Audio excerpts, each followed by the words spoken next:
Saramono manamarika fa dia nahatratrady mpamantarana andro 5 tanoany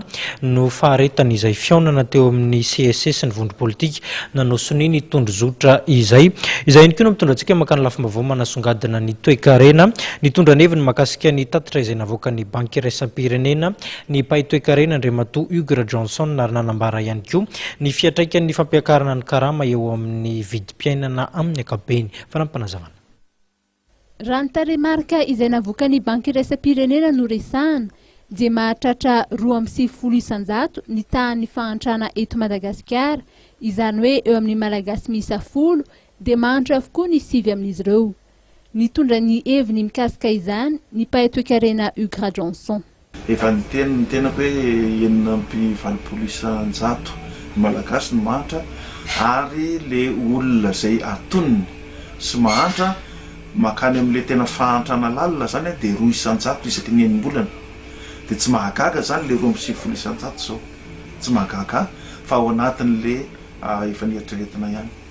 le izy zany zao hoe tena mahantra ve le olona sa tsy zay ny fanontaniana apetraka raha hoe ny vola miditra ao amin'ny lazainy mantsy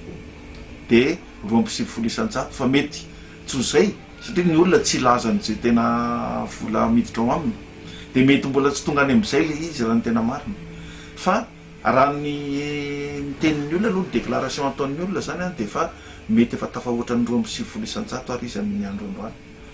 Mikasika ny fampiakarana ny karama ny mpiasam-panjakana izay efa niatra efa volana vitsivitsy lasy izay sy ny fampiakarana ny karama ny mpiasa eo amin'ny sehatra tsy miankiny izay efa ofisialy ankehitriny dia nilaza ity mpahay toe-karena ity fa isaky ny misy ny fampiakarana ny karama dia misonitra ny vidim-piainana. Verikombinombieny hoe tadidio fa isaky ny miakatra ny karama dia miakatra ny vidim-piainana. Za zany ohatra ny tena te-eritreritra hoe maninona moa raha itsika rehetrarehetra no mieritreritra hoe ndao hiverina ary dia ampidinina ny vidin-javatra ohatran'izay zao ny eritreretiko. Fa raha ohatra hoe zany tsika hoe samy angataka tsombotsofo foana isan'andro ary tsisy anaiky ho resy zany reo no tsisy anaiky ho gisitra zany dia tsy maintsy hiakatra foana zany ny vidim-piainana io. Ny fijerinay azy zao zany amin'izao fotoana izao dia tokony hiakatra any amin'ny 900 any mandra-pahatonga amin'ny faram-potoana ny vidin-javatra raha kely indrindra dia le fiakaran'ny 900 zay eo amin'le tena zavatra ilain'ny olona. Raha ny hevitra ity farany dia alohan'ny anaovana fangatahana samihafa dia tokony ho eritreretina aloha ny mety ho vokatra izany fangatahana izany.